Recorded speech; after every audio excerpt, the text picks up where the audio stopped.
ওম নমস্তে নমা নমঃ ওতার বিন্দ্র মহাশ্রীন্দ্র ওয়াল্লাহি ওয়াল্লাং জষ্টং ষষ্টং পরামং পরণং ওয়াল্লাহি ওয়াল্লাং সম্বল বিষ্ণু যশাসি গৃহপদ্রা ভবামহম সমতং বিষ্ণু যশ গর্ভ মাধবশ্যম। মিস্টার মনু বললেন, এ পৃথিবীর জমিনের মানব, কান খুলে শুনে রেখে দাও, জেনে রেখে দাও। আমি মিস্টার মনু, আমায় যদি জিজ্ঞেস করো আল্লাহ পাক রব্বে কায়নাত সম্পর্কে যদি জানতে চাও, আমরা আল্লাহ বলি, তারা তো আল্লাহ বলে না, তারা তাদের ভাষায় ব্রহ্মা বলে। ব্রহ্মা বুঝছেন কিনা? সংস্কৃত ভাষায় ব্রহ্মা। এই ব্রহ্মা সম্পর্কে যদি জানতে চাও, মিস্টার মনু বললেন, শোনো, এই ব্রহ্মা সম্পর্কে, পৃথিবীর সৃষ্টি সম্পর্কে একটু তোমায় শোনাই। মিস্টার মনু বললেন, দুনিয়ার মানুষ, এ আমার অনুসারী যারা আছো, সনাতন ধর্মের মানুষ যারা আছো, সনাতন ধর্মের মানুষ, তোমরা বিশেষ করে শুনে রাখো। আমি মিস্টার মনু বললাম, খতার বিন্দ্র মহাসুরিন্দ্র, যিনি সমগ্র বিশ্ব জগৎকে সৃষ্টি করেছেন, যিনি সমগ্র সৃষ্টি জগৎকে বানিয়েছেন, সেই সৃষ্টি জগতের স্রষ্টা কতজন? কেউ বলছেন 332টা আমাদের স্রষ্টা, কেউ বলছেন আমাদের স্রষ্টা 4খানা, কেউ বলেছেন আমাদের একাধিক স্রষ্টা রয়েছে। যেমন করে সূর্যের স্রষ্টা একটা, চন্দ্রের স্রষ্টা একটা, আসমানের স্রষ্টা একটা, পানির স্রষ্টা একটা, এই রকম করে পৃথিবীর জমিনে বিভিন্ন স্রষ্টা তারা বলেছে। মিস্টার মনু বলল, আমাদের ধর্মের, আমাদের জাতির মধ্যে কিছু মানুষ তারা বলেছে এই সূর্যটাই হলো আমাদের খোদা, সূর্যটাই হলো আমাদের প্রভু, সূর্যটাই আমাদের ভগবান, সূর্যটাই আমাদের গড।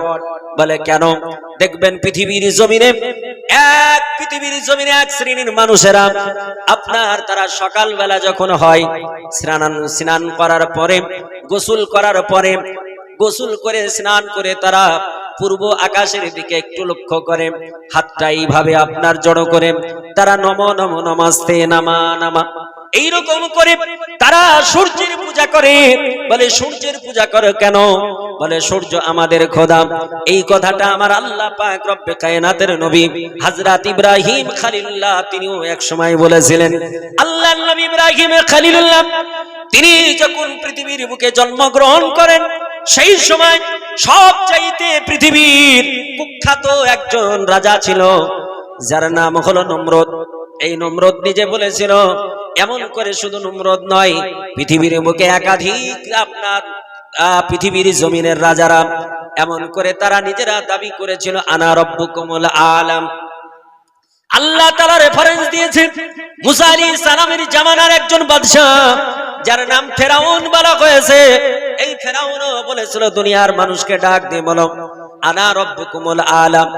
তিনি বলেছিলেন, I am a big god, আমি হলাম সবচাইতে বড় খোদা, আমি সবচাইতে বড় প্রভু। এই রকম করে তারা সম্বোধন করেছিল। আমার আল্লাহ পাক রব্বে কায়নাত রব্বুল আলামিন ওই সমস্ত পাপী মানুষদেরকে আল্লাহ তাআলা হেদায়েত করার জন্য, পৃথিবীর জমিনে তাদের উপদেশ দেওয়ার জন্য আল্লাহ তাআলা সেই সময়কালে একটা করে নবী রাসূল প্রেরণ করেছিলেন। এই রকম করে হযরত ইব্রাহিম খলিলুল্লাহকে আমার আল্লাহ তাআলা পৃথিবীর জমিনে পাঠালেন। মা যিনি প্রস্রাব করলেন, তিনি আপনার নমরুদের দেহরক্ষী ছিল।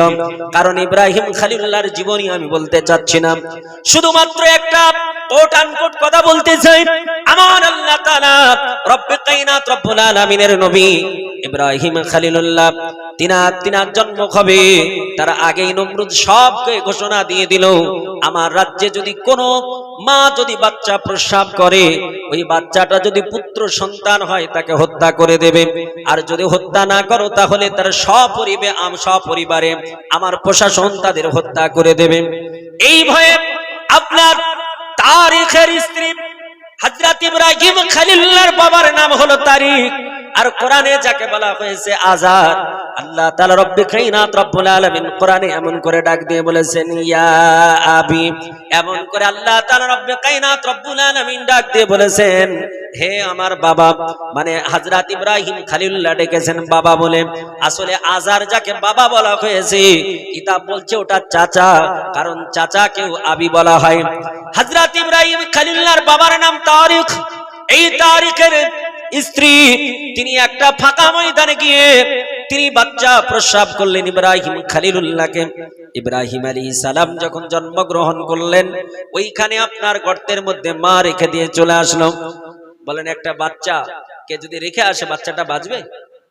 কারণ বাচ্চাকে দুধ পান করাতে হবে, মধু পান করাতে হবে, বাচ্চার দেখভাল করতে হবে।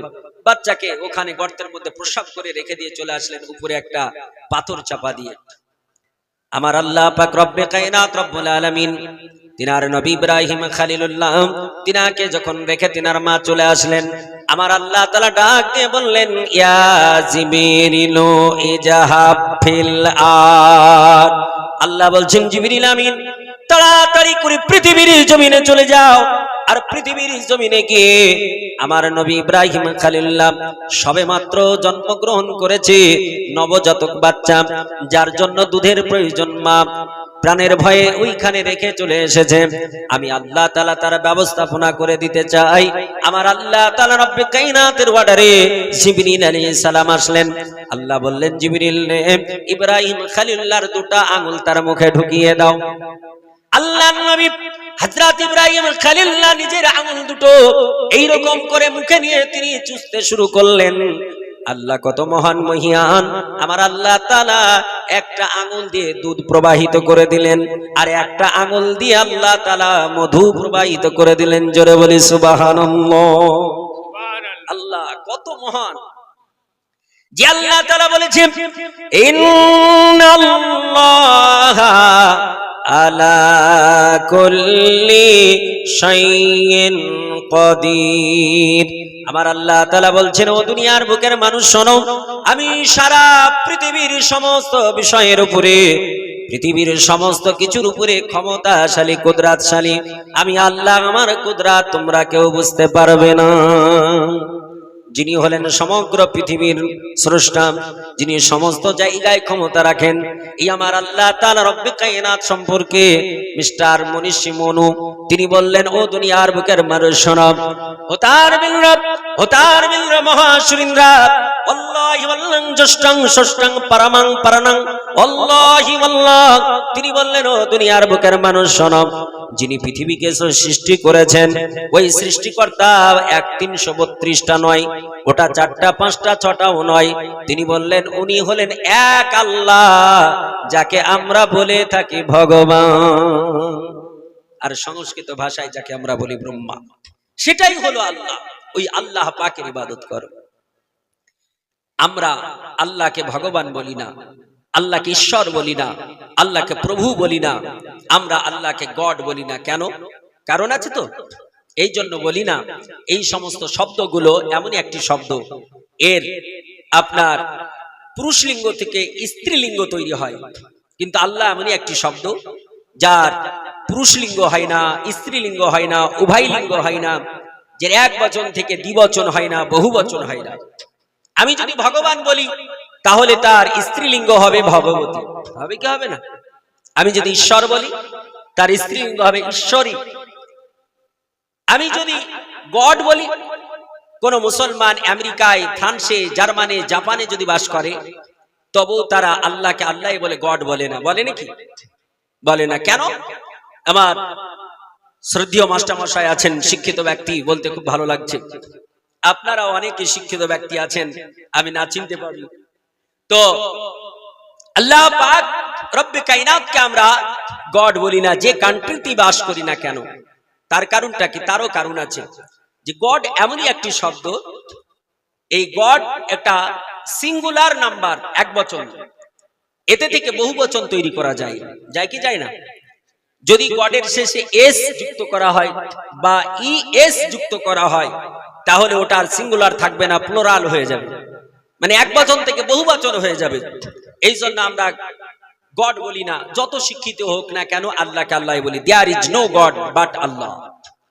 আল্লাহ পাক রব্বে কায়নাত রব্বুল আলামিন, এই মহান স্রষ্টা রব্বে কায়নাত, তিনি এই পৃথিবী সৃষ্টি করেছেন।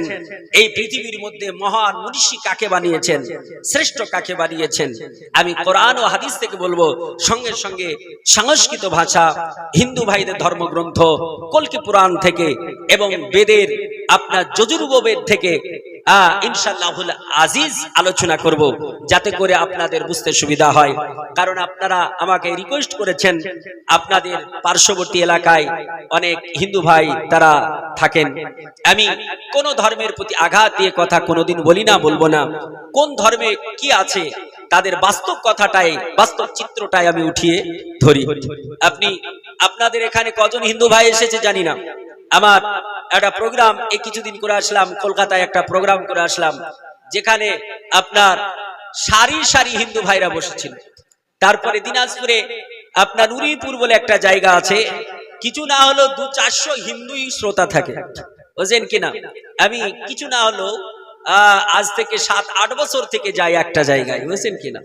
তো যাই হোক, আলহামদুলিল্লাহ, যিনারা মাইকের আওয়াজ শুনতে পাচ্ছেন অবশ্যই দূরে থাকলেও শুনতে পাবেন।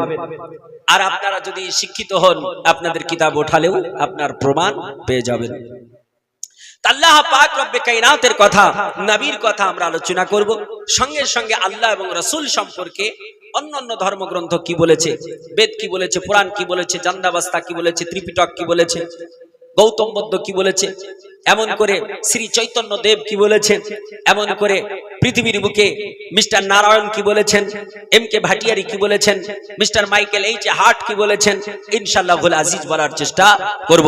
একবার নবী পাকের উপরে দুরূদ শরীফ পড়ব, তারপরে আগে আমি বাড়বো ইনশাআল্লাহ। একবার ঝুমঝুম করে দুরূদে পাক পড়ুন, আল্লাহুম্মা সাল্লাল্লাহু আলাইহি।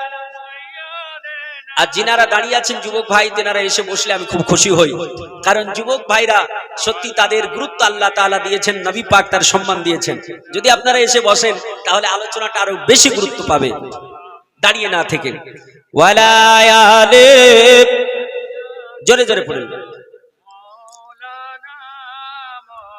জন্ম আমার নবীর যুগে হলে কেমন হতো, জন্ম আমার নবীর যুগে হলে কেমন হতো, জন্ম আমার নবীর যুগে হলে কেমন হতো, দুনয়নে রাসূল পাক দেখিলে কেমন হতো,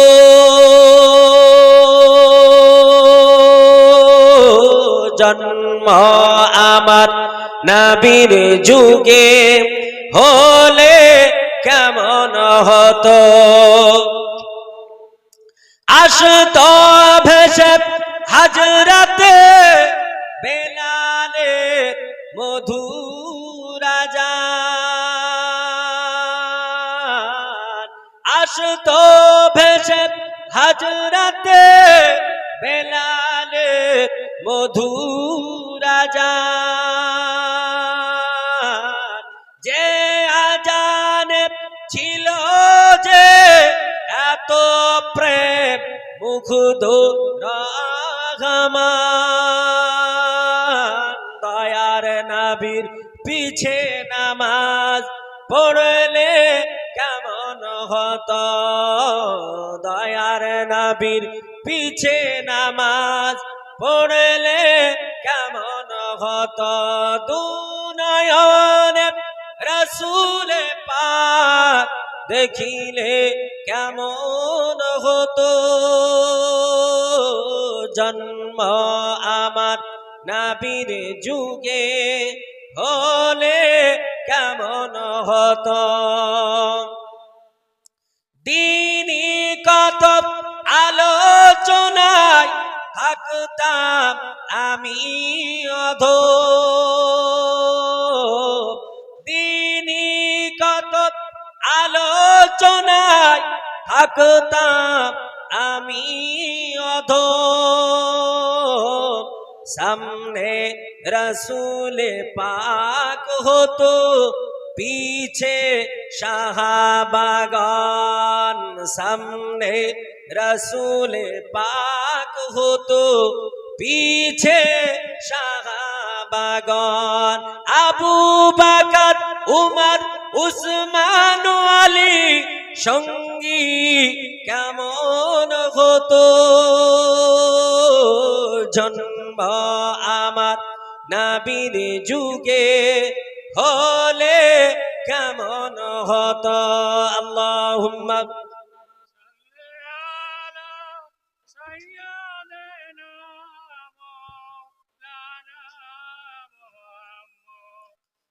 ওয়ালা আলি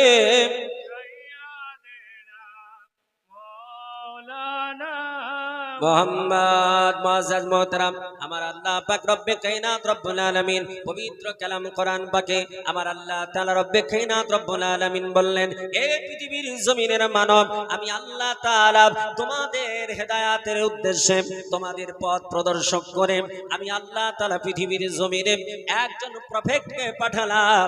তিনি মক্কার জ্যোতি, মা আমিনার লাল কালেজের টুকরা, নয়নের মণি, আমার আল্লাহ তাআলা রব্বে কায়নাত রব্বুল আলামিনের বান্দা মনীষী মনো, যিনি সংস্কৃত ভাষায় হিন্দু ভাইদের ধর্মগ্রন্থে এমন করে বেদের মধ্যে, এমন করে বেদের আপনার 4টা খণ্ডের যজুর্বেদের মধ্যে, এমন করে কলকি পুরাণের মধ্যে আল্লাহ পাক রব্বে কায়নাত রব্বুল আলামিনের বান্দা বলে দিলেন, শুম বলে বিষ্ণু যশাসে গৃহপত্রা ভাবা মহাম। তিনি বললেন, ও পৃথিবীর জমিনের মানব, কান খুলে শুনে রেখে দাও, যিনি আপনার মনীষী পৃথিবীর জমিনে আসবে, তিনি পৃথিবীর অন্য কোনো দেশে আসবে না।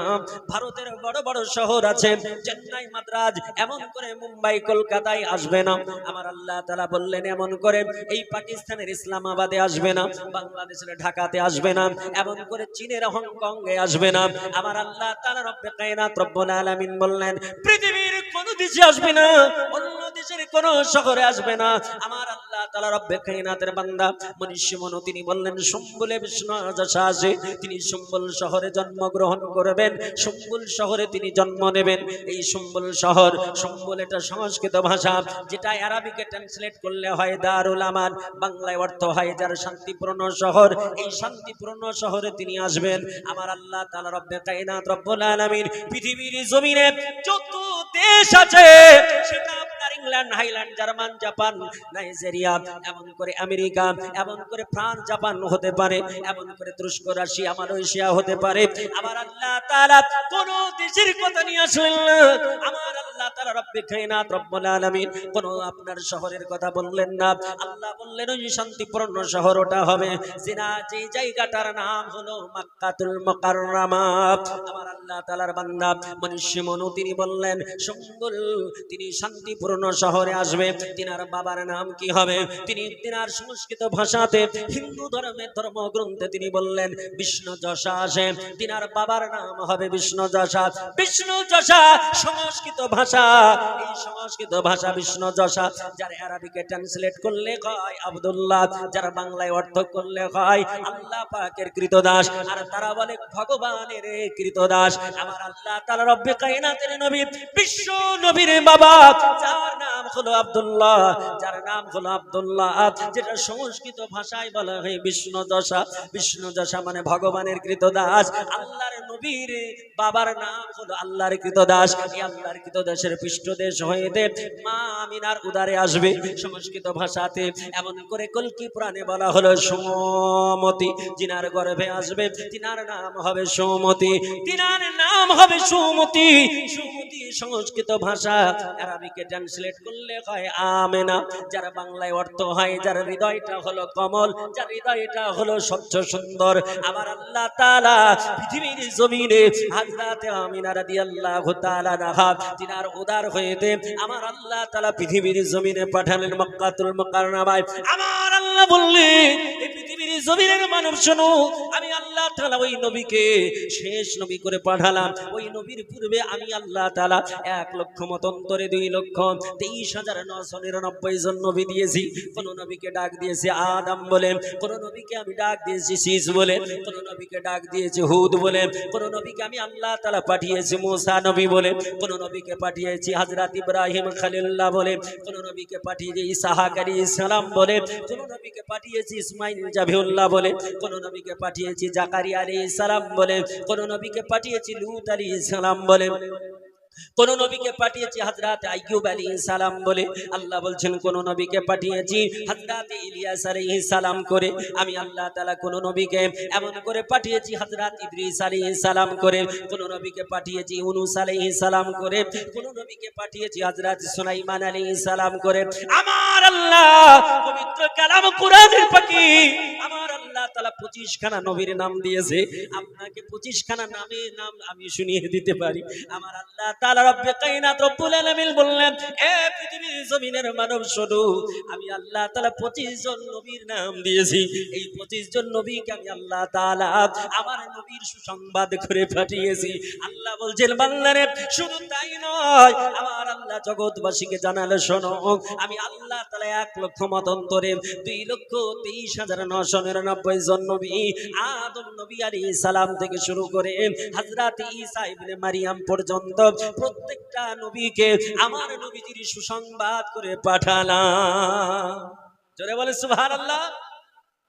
এ মুসলমানেরা, আমার আল্লাহ বললেন, ও পৃথিবীর জমিনের মানুষ শোনো, আমি আল্লাহ তাআলা এই নবীকে শেষ নবী করে পাঠালাম। আমার আল্লাহ তাআলা পবিত্র কালাম কোরআন পাকের মধ্যে বললেন, আল্লাহ বলছেন খাতামান নবীন, আল্লাহ বলছেন দুনিয়ার মানুষে শোনো, আমি আল্লাহ তাআলাকে যাকে লাস্ট প্রফেট করে পাঠালাম, যাকে শেষ নবী করে পাঠালাম, আমার আল্লাহ তাআলা রব্বে কায়নাতের বান্দারা শোনো, আমার আল্লাহ তাআলা রব্বে কায়নাত বললেন এই নবীজির সম্মান আমি আল্লাহ ঊর্ধ্বে করলাম। আমার আল্লাহ তাআলা কোরআন পাকে বললেন, আমার আল্লাহ তাআলা 30 পারায় বলছেন ওয়া রাফা'না লাকা যিকরাক। আল্লাহ বলছেন বান্দারে আমি ওই নবীর সম্মানকে এত ঊর্ধ্বে করেছি যে নবীর সম্মানের উপরে আমি আল্লাহ কোন সৃষ্টি জগতের সম্মান দিই নাই। এক পৃথিবীর জমিনের মানব অগতাশী চোখের মানুষেরা কান খুলে শুনে রেখে দাও, জেনে রেখে দাও, আমার নবীর সম্মানকে আমার আল্লাহ তাআলা কোরআনে বড় করেছেন। আমার আল্লাহ তাআলা কোরআনে বলেছেন আমার নবীর উপরে কারো সম্মান হবে না। আমার আল্লাহ বললেন নবীর পরে আর কোন নবী হবে না, আমার নবীকে শেষ নবী করে পাঠিয়েছি। এটা তো মুসলমান মানবে, এটা তো নবীর উম্মত মানবে। আল্লাহ আল্লাহ রাসূলের যারা প্রকৃত বান্দা তারা আপনার মানবে, কিন্তু আমার হিন্দু ভাই না মানতে পারে, খ্রিস্টান না মানতে পারে, বৌদ্ধ ধর্মের মানুষ না মানতে পারে, শিখ ধর্মের মানুষ না মানতে পারে। এই জন্য আমার আল্লাহ তাআলার বান্দারা ওই ধর্মের ধর্মগ্রন্থ, আমার আল্লাহ তাআলার বান্দারা ওই ধর্মের যারা প্রণেতা, ওই ধর্মের যারা আপনার মনীষী, তারাও তাদের ধর্মগ্রন্থে আমার নবীর কথা বলেছেন। এই করে আপনাকে আমি দেখাতে পারি আমার আল্লাহ তাআলার কথা। মনীষী মনো তিনি বললেন, এমন করে বেদের মধ্যে আমার আল্লাহ পাক রব্বে কায়নাতের বান্দা তিনি বললেন, ও আল্লাহ পাক রব্বে কায়নাতের বান্দা বলছেন রকম বরশওয়াল্লাহু আল্লাম। আমার আল্লাহ তাআলা রব্বে কায়নাত রব্বুল আলামিনের বান্দা বললেন, ও পৃথিবীর যুগ জমিনের মানুষ শোনো, আল্লাহ রাসূল মুহাম্মদ রকম বরশু আল্লাহু আল্লাম মিলান সালাতার জানে সম্মানিত, মুহাম্মদ ইতি খ্যাত শিষ্য শাখা সম্মানিত। ও পৃথিবীর জমিনের মানব শোনো, মনুষ্য মনো তিনি বললেন, ও পৃথিবীর জমিনের মানবেরা, আমার আল্লাহ যেটা কোরআনে বললেন আর ওটাই আপনার ওই হিন্দু ধর্মের ধর্মগ্রন্থে তিনি বলে দিলেন আল্লাহ রাসূল মুহাম্মদ রকম বরস। ও পৃথিবীর জমিনের মানব, আমার আল্লাহ তাআলা যাকে মুহাম্মদ সাল্লাল্লাহু আলাইহি সাল্লাম করে দুনিয়ার বুকে পাঠিয়েছে, ইতি খ্যাত শিষ্য শাখা সম্মানিত, যাকে আমার আল্লাহ তাআলা শেষ নবী করে শেষ প্রফেট করে পাঠিয়েছে, যার সম্মানকে আমার আল্লাহ তাআলা সবার ঊর্ধ্বে বানিয়েছে। জোরে বলি সুবহানাল্লাহ। মুসলমানেরা, আমার নবী বিশ্ব নবী, তাকে আল্লাহ তাআলা মরুর প্রান্তরে পাঠিয়েছিলেন। আল্লাহ পাক রব্বে কায়নাতের বান্দা এই তো মনীষী মনো বলে দিলেন, বেদের মধ্যে বলে দিলেন, ও পৃথিবীর জমিনের মানব শোনো, গিরিজানাত নামাস্তে মুরুইস্তান নিবাসিনা, যিনি জন্মগ্রহণ করলে, মরুর দেশে জন্মগ্রহণ করলে, তাকে আমার প্রণাম, তাকে আমার সালাম, তাকে আমার কৃতজ্ঞতা, তাকে আমার ওয়েলকাম। আমার আল্লাহ পাক রব্বে কায়নাত রব্বুল আলামিনের নবী, বিশ্ব নবী, হায়াতুন নবী, জিন্দা নবী, এই নবী পাকের উম্মত হয়ে আমরা খুশি না বেজার? এত সম্মানিত নবীর উম্মত আমরা হয়ে খুশি না বেজার? একটু জোরে বলতে হবে। কাকে খুশি একটু হাত উঠিয়ে বলুন তো, ইয়া রাসূলুল্লাহ, সুবহানাল্লাহ। আচ্ছা, আমি আলোচনা এইভাবে করব না, বন্ধ করব, অন্যদিকে যাব, ঠিক আছে তো? এ মুসলমানেরা, আমার আল্লাহ পাক রব্বে কায়নাত রব্বুল আলামিনের বান্দা, ও মুসলমান শোনো, আমার আল্লাহ তাআলা রব্বে কায়নাত বলছেন, বান্দারে, ওই নবীর যদি নৈকট্য লাভ করে নাও, ওই রাসূলের যদি নৈকট্য লাভ করে নাও, তাহলে তোমাদের কি করা লাগবে? ও পৃথিবীর মুসলমানেরা, তোমরা যদি জান্নাত পেতে যাও, আমি আল্লাহ আমার সান্নিধ্য লাভ করতে চাও, তাহলে তোমাদের কি পাওয়া দরকার? আবার আল্লাহ তাআলা পবিত্র কালাম কোরআন পাকে আল্লাহ তাআলা বলেছেন, আল্লাহ বলছেন, আতিউল্লাহ ওয়া আতিউর রাসূল। সুবহানাল্লাহ। আল্লাহ বলছেন, তোমরা আল্লাহ পাকের পায়রবি করো, সঙ্গে সঙ্গে রাসূলুল্লাহর পায়রবি করো, রাসূলুল্লাহর ইতাআত করো, রাসূলে পাক সাহেবে দুজার তিনাকে অনুসরণ করো। যদি নবীকে অনুসরণ না করো, তিনার আনুগত্য স্বীকার যদি না করো, তাহলে পৃথিবীর জমিনে তোমরা সম্মানিত হতে পারবে না। আর যে যত নবী পাকের কাছে হবে, আল্লাহ তাআলা তার সম্মান তত বাড়িয়ে দেবে। জোরে বলে সুবহানাল্লাহ। আমি আপনাদের তার এক্সাম্পল দিতে পারি, আমি তার দলিল দিতে পারি। আল্লাহ বললেন, বান্দারে, ও পৃথিবীর জমিনের মানব, যারা আল্লাহর হয়ে যায়, যারা নবীর হয়ে যায়, আল্লাহ বলছেন, দুনিয়ার মানুষ শোনো, আমি আল্লাহ তাআলা তার হয়ে যাই। এই পৃথিবীর জমিনে আমার নবীকে পাওয়ার জন্য, আমার রাসূলুল্লাহকে পাওয়ার জন্য, আমার হাবিবকে পাওয়ার জন্য, আমার নবীকে পাওয়ার জন্য মক্কার মানুষেরা, মদিনার মানুষেরা, আমার নবীর সহচর যারা ছিলেন, আমার নবীর যারা সাহাবায়ে কেরাম ছিলেন, নবীজির যিনারা সাহাবিয়া ছিলেন, তারা আমার নবীর জন্য প্রাণ বিসর্জন দিয়েছে।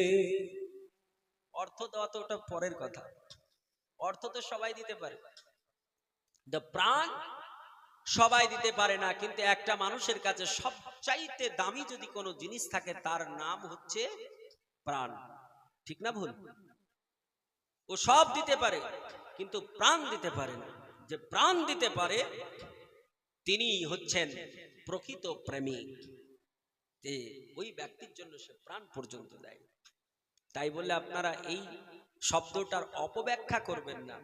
এখন জরিনা, সাকিনা তারাও জালসা শুনতে এসেছে, আর আপনার ওই ফুল, রইফুল, রহিদুল, মহিদুল এরাও শুনতে এসেছে। এখন জরিনা, সাকিনাকে রহিদুল, মহিদুল এরাও প্রেম করে বলে, তো হুজুর তো বলেছে যে প্রকৃত ওই ব্যক্তি প্রেমিক যে নিজের জীবন দিতে পারে। এখন প্রেমিকার প্রেমে পড়ে দেখা গেল বাবা মা তার মেনে নিল না, বলছে হুজুর তো বলেছে প্রাণ দিলি জান্নাতি। ও এখন ফাঁসির দড়িতে ঝুলে গিয়ে প্রাণ দিয়ে দিল। এরকম অনেকে দেয় কি দেয় না? তাহলে সে কি জান্নাতি হবে? এ জোরে বলেন, ডাইরেক্ট সে জাহান্নামী। কান খুলে শুনুন যুবক ভাই, ডাইরেক্ট সে জাহান্নামী হবে। বলে কেন? আপনাকে প্রাণ দিতে কোথায় বলা হয়েছে? আল্লাহ ও আল্লাহ রসুলের প্রেমে প্রাণ দিতে বলা হয়েছে। আপনার পৃথিবীর কোন মানুষের প্রেমে পেয়ে আপনার প্রাণ দেওয়া, এটা জাহান্নামের টিকিট ধরে নেওয়া। বুঝছেন কিনা? কারণ আল্লাহ বলেছেন, নিজের জীবন তোমরা কেউ দেবে না, নিজে নিজে প্রাণ নাশ করবে না। আর যদি কেউ প্রাণ নাশ কারো করে, কেউ যদি কাউকে হত্যা করে, তাহলে সেই ব্যক্তিটাও জাহান্নামী হবে, জান্নাতি হবে না। আর যে ব্যক্তিটা হত্যাকৃত হলো, মারা গেল, সে ব্যক্তি জান্নাতি যাবে। কারণ তার গুনাহগুলো তার ঘাড়ে চাপিয়ে দেওয়া হবে, আর তার নেকি তাকে ট্রান্সফার করে জান্নাত দেওয়া হবে। বুঝলেন কিনা? এখন আপনি বলতে পারেন, ওই তো পার্টিতে পার্টিতে ঝামেলা হয়ে, সিপিএম, কংগ্রেস, তৃণমূল, আরএসপি ঝামেলা হয়ে গত পরশুদিন আমাদের এলাকায় দুটো মানুষ মরে গেছে, এরা তো তাহলে জান্নাতি হবে? বলে না, এরা দুজনই জাহান্নামী। যে মূল্য সেও জাহান্নামী, যে মারলো সেও জাহান্নামী। বলে কেন? এদের উদ্দেশ্যটা ছিল যে একজন অপরজনকে মারা। যে মেরেছে তারও টার্গেট যে আমি ওকে মারবো, আর যে মরেছে তারও টার্গেট ছিল ওকে আমি মারবো। এক নাম্বার। দ্বিতীয় নাম্বার, এরা পার্টির জন্য জীবন দিয়েছে। আল্লাহ পাক এদেরকে কাউকে জান্নাতি করবে না। জান্নাতি কারা হবে? আল্লাহ কোরআন পাকে তার রেফারেন্স দিয়েছে। আল্লাহ তাআলা সূরা